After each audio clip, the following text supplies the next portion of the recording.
Hello and welcome to FTTR. I am Hugh McQuaid, and as there is a police siren outside, and as I have a very sunburnt neck, we are going to be talking about Progress Wrestling, Chapter 183, 100 volts. This is not in the usual format, this is in phone format because I am in my hotel room after a brilliant day of professional wrestling action and the Electric Ballroom. This show was incredible. It was genuinely incredible. There are several, for very different reasons, match of the year contenders on this show that I will talk about.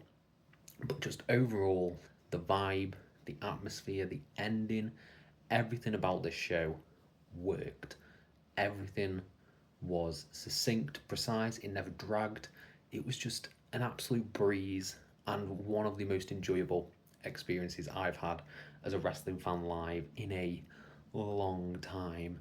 And I loved Forbidden Door. Talk about Forbidden Door a little bit. I loved Forbidden Door, but in a completely different way. 100 volts was like a jolt of energy from the opening match all the way through. It was incredible. And it had insane variety. You could go from laughing, absolutely pissing yourself, to wanting to cry at the end. It was just flawless, absolutely flawless. But before we dive into the whole thing, please subscribe, please like the video, please comment your thoughts down below, and I'll try to reply to every single one of them. And let me know if you were there as we dive into this. So the opening match was for the Atlas Championship, Mike D versus Gene Money versus Will Cruz. This was just insane. This was a heavyweight X division match, and it was insane. Mike D's insane, Will Cruz is insane, hitting Spanish flies. You got Gene Money in there just being an absolute bell end. It just completely worked, absolutely worked, and the right outcome as Gene Money is the new Atlas champion. Brilliant decision. Mike D has been incredible. He's only had a short reign. He won it from Axel Tischer in the tables match. Very short reign, but there are very bright things in the future of Mike D. And he was incredible in this match. He moves so quick and he's so unbelievably powerful. He is a mix of speed, strength, all of the above. Brilliant. And Will Cruz, sets up a match with Gene Money. I really like the story that they've been telling. It just worked for me. It was awesome. Moving on to the next match. Alexis Falcon versus Lana Austin.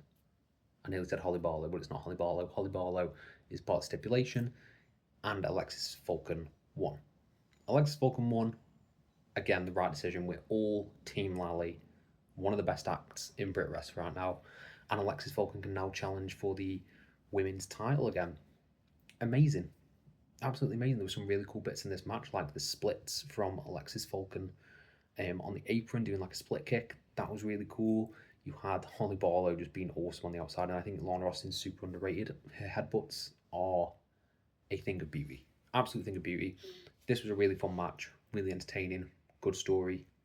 I was, a big fan. Next match that we will talk about is, I'm doing these off the top of my head, by the way, so I may not remember these in the correct order, which could be a problem. But it was one of the best matches I've seen all year. Fatal 4-way for the Proteus title. Paul Waterhauser versus Bullet versus Charles Crowley versus Simon Miller.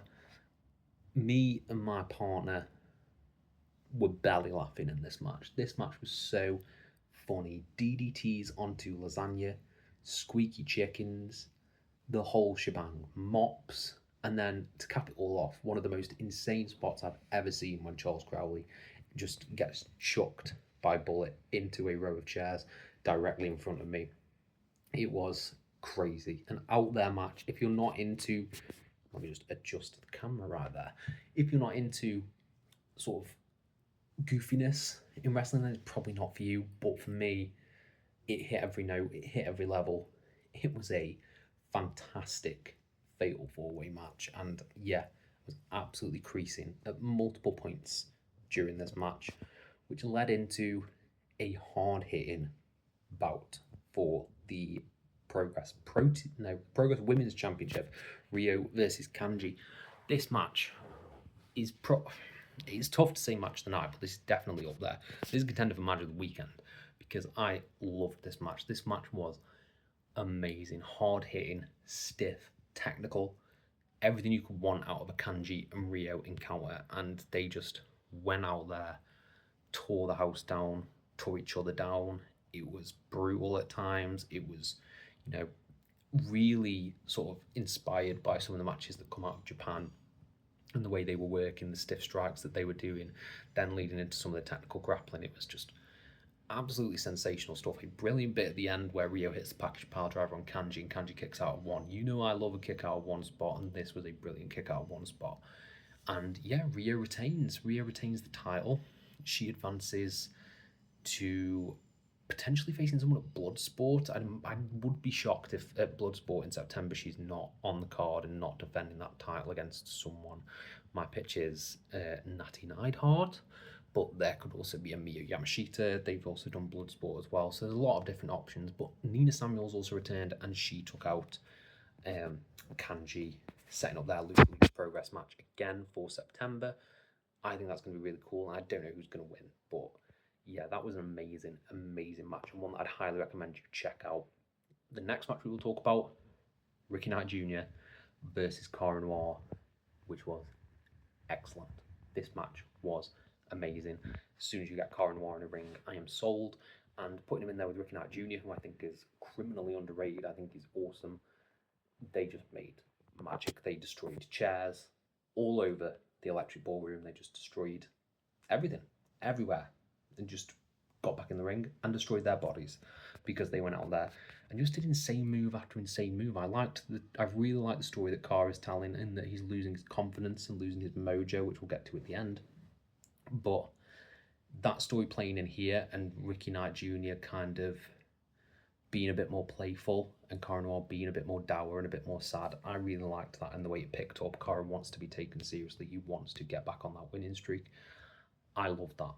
I love that. And then you got just sick moves as well, like a missed elbow drop through some chairs and a moonsault into a capoeira kick. Was amazing. It was really, really good. Ricky Knight Jr. picked up the win, sending Cara into a bit of a spiral that we'll talk about in just a little moment. But we then had the tag team title match as Sunshine Machine took on Lycos Gym. This was great. These teams have amazing chemistry. They are fantastic in the ring, and I really like the story that they are telling with Kid Lycos and Lycos 2 and Kid Lycos being a baddie in a team with a goodie. That is very, very cool. Very interesting way to take it. And they're in there with Sunshine Machine.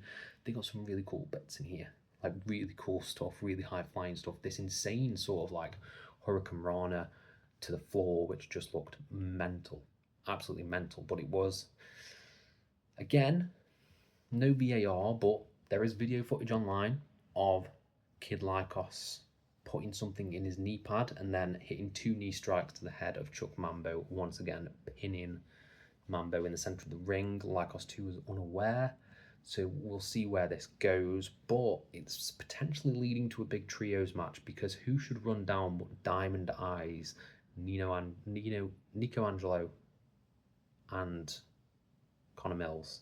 Yes, I got that right.